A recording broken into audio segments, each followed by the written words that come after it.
Mr. President, now I want to rise to express my deep sadness about the recent events in Michigan. Denied the chance to participate in their own government, Michigan workers have been the victims of backroom political trickery, and they have lost very much in a short period of time. It's also a sad day, however, for our entire country, because Michigan is only the latest battleground in a much larger war on workers' rights. And if we lose this, the casualty will be the American middle class. I have always said and believed that strong unions are the foundation of a strong middle class. When union membership was at its peak in this country, we all grew together. The middle class grew and prospered. Everyone from the richest CEO to the minimum wage worker benefited from our nation's prosperity when labor union organization was at its peak. Michigan's economy has always been a shining example of that shared prosperity, where an auto worker who put in a hard day's work could earn enough, not only to buy one of the cars he made, but to buy a house, send his kids to college, take a nice vacation, have a good retirement, live the American dream. As unions have declined in this country, the middle class has also declined. Those at the top earn more and more, while ordinary working people are seeing the American dream slip out of touch. And it's not just union workers who are losing ground, because unions don't just benefit their members. They benefit each and every American worker, regardless of whether you've ever held a union card. It is unions that fought for all of the things that we sort of take for granted. It's unions that fought for the 40-hour work week, a fair minimum wage, laws against discrimination, laws that keep workers safe on the job. It is unions that are fighting today for Medicare, Social Security, job training, other programs that help working families succeed. I think it's important to go back to the founding father, if you will, of the American labor movement, Samuel Gompers. He was asked once, what does labor want? And here's what he said. What does labor want?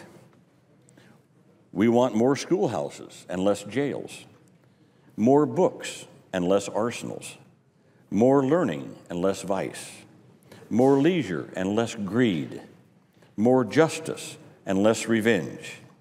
In fact, more of the opportunities to cultivate our better natures. That was Samuel Gompers. And he went on to say, where trade unions are most firmly organized, there are the rights of the people most respected. And historically, we know that's true. And perhaps most importantly right now, America's labor unions are the last remaining voice strong enough to speak out for those who are just not rich and not powerful. That's why they're under attack. Unions are under attack because they're one of the few remaining groups strong enough to stand up to the powerful, the very wealthy interests that want to run our country and ship our jobs overseas. Last Thursday, Governor Snyder of Michigan held a press conference with the Republican leaders in the Michigan House and Senate and announced their plans to force through a change in Michigan laws for the so-called right-to-work law. By the end of that same day, Republicans had introduced and passed right-to-work bills. There was no real debate. There were no hearings. And to make matters worse, they manipulated the process to prevent the voters in Michigan from ever reviewing their actions. Why do I say that? Because Michigan law allows voter referendums on most laws, but has an exception for appropriations bills. So the Republicans in the legislature attached their anti-labor provisions to an appropriations bill to deny voters in Michigan the chance to even be heard on it. But here's the key thing about the American people. When we're fighting for our families and our children's future, we'll not be bullied, nor will we be silenced. This week's events in Michigan illustrate this so powerfully.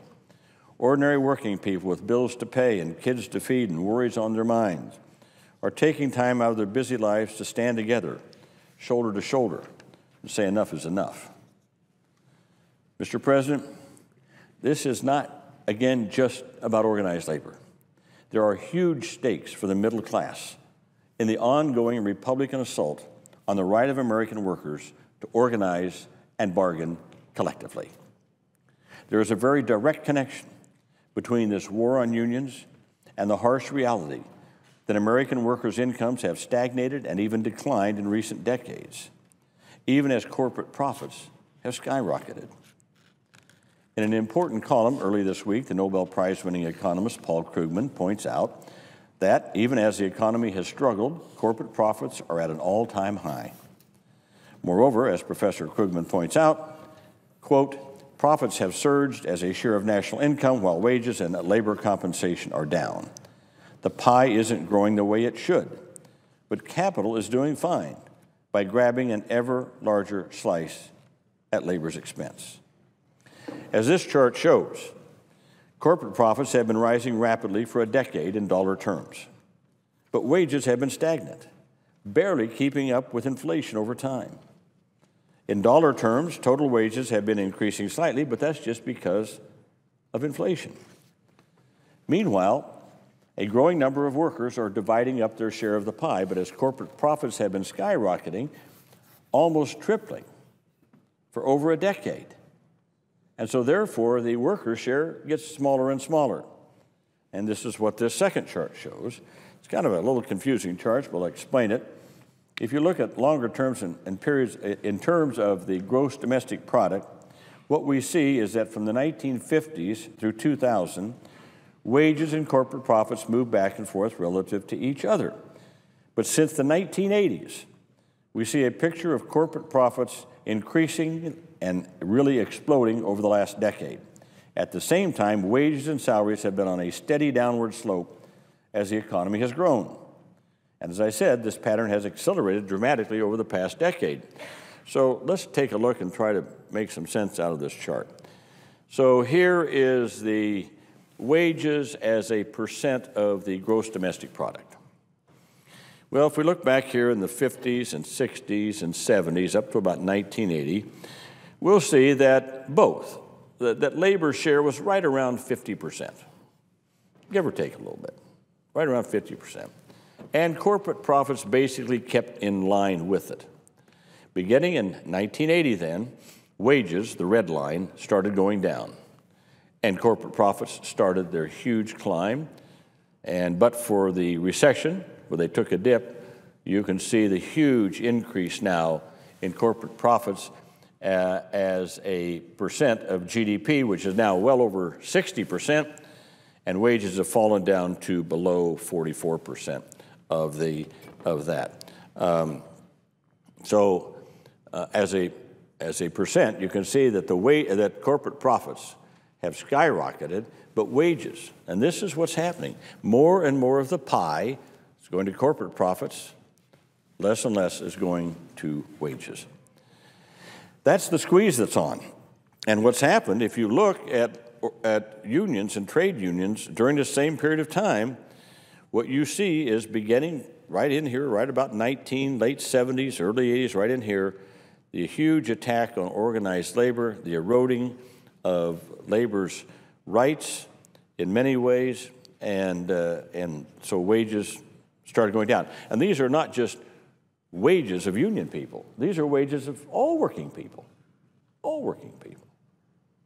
That's why I say it's not just union members who have benefited from the strength of organized labor. Everyone in the middle class benefited from it.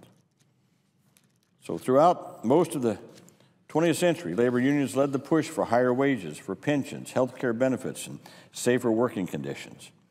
The gains won by unionized workers served to lift wages, benefits, and working conditions for non-unionized workers as well. Millions of middle-class Americans who never thought about joining a union have received very considerable benefits from the labor movement. I always ask people, how did we get the 40-hour work week? Time and a half overtime, paid vacations, worker safety. This didn't happen because management voluntarily gave it. People struggled for this, fought for this, marched for this, and many got beat up. Many lost their jobs and their livelihoods fighting just for a 40-hour work week or for time and a half overtime, paid vacations. And yet it's benefited the entire middle class of America.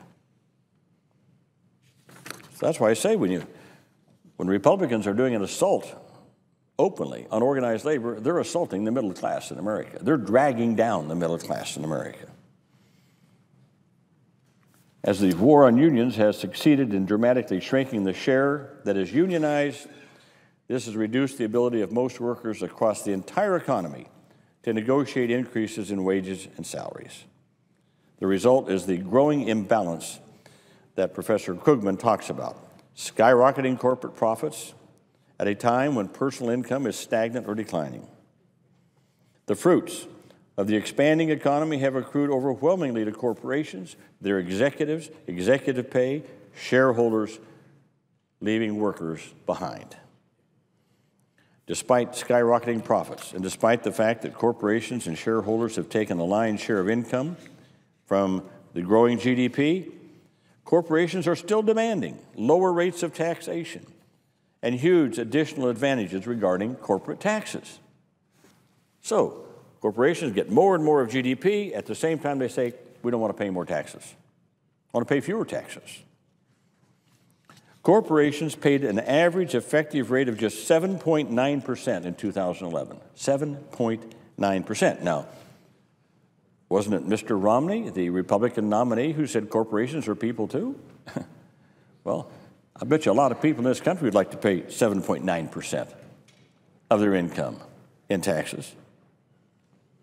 But corporations are still not satisfied. They want even lower rates, even as the middle class and the poor are asked to make major sacrifices, as we address this so-called fiscal cliff and the real deficit that we do have. You see, very high-income Americans get most of their income from capital gains and dividends. The tax on that type of income is now 15%, the lowest percentage since the 1930s. I repeat, since the 1930s, the lowest percentage on capital gains and dividends is right now, 15%. But until 2003, dividends were always taxed at the same rate as regular income. Now dividends are getting the same very generous treatment as capital gains.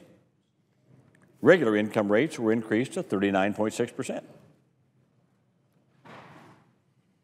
So, just think about that. It wasn't until 2003 where we said, okay, capital gains, dividends, 15%. Before, dividends were always the same rate as regular income. So who gets that? The wealthy. Average working people don't have dividends, capital gains. Republicans claim that economic calamity will occur if those rates go up, but let's look at recent history. When the 1993 tax bill passed, every Republican here voted no. Many Senate Republicans predicted economic calamity if it passed. I was here. I remember those debates. You can look it up in the record.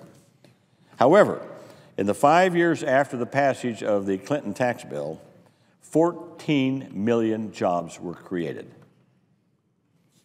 By contrast, in the 5 years after the 2001 tax bill was passed, that lowered the regular rate to 35%, only 4 million jobs were created. Now, I'm not saying that raising taxes creates jobs, but raising tax rates does not kill jobs either. As we address the fiscal cliff, corporations and high-income individuals can afford to pay a greater, fairer share of federal revenue. In recent years, they've seen their incomes grow by huge sums. It would be grossly unfair to shift the burden to the middle class, which has already been deprived of its fair share of the growing economic pie in recent decades. Mr. President, people here in Washington are obsessing about what they call our fiscal cliff. Well, we do indeed face fiscal challenges in the future. But I'm more concerned about the crisis of America's middle class. A middle class confronted by stagnant or declining wages, with jobs being shifted overseas, and with traditional benefits such as pensions and health insurance being taken away. There is no doubt that the debate over collective bargaining rights will continue in Michigan and across the country for months, probably years to come. And while there is little that I can do standing here in the United States Senate to directly help the people of Michigan today, I wanted to come to the floor today to tell them, a lot of us stand with you today. We'll stand with you tomorrow. A great injustice is being committed in the state of Michigan. Again, not just against union members, but against the middle class. And I think we have to recognize what's happening in this country, that this assault on union workers, collective bargaining, the assaults we've seen here from our Republican friends on the National Labor Relations Board, National Mediation Board, anything to take away from workers their right to bargain collectively. Well, when you are a minimum wage worker or just above and you're working in Walmart, how much power do you think you've got against the Walton family that's, what, are they the second or third richest in the world now? Or their corporate executives? You think you've got some bargaining power? You don't have anything. But if you're unionized and you have all of the union members with you, now you can bargain. Now you get on a more even keel with wages and capital to make sure that wages and capital don't get too far out of kilter. And that's simply what's happened. Too much of our GDP in the last 30 years has gone to capital and not enough to labor. And when that happens, middle-class America suffers. And when middle-class America suffers, we all suffer. Because we know from history, we know from our American experiment that the American economy grows best from the middle out and not from the top down. So again, Mr. President, I feel sorry for those workers who were caught off guard in Michigan. I feel sorry for the middle class in Michigan, those whose rights are being taken away to be able to bargain collectively and to have all join in on that. But we stand steadfast in our support for the rights of working people and for the inherent right of people to be able to join together, to form an association or a trade union, and to bargain collectively for their wages, hours, and conditions of employment. Mr. President, I yield the floor.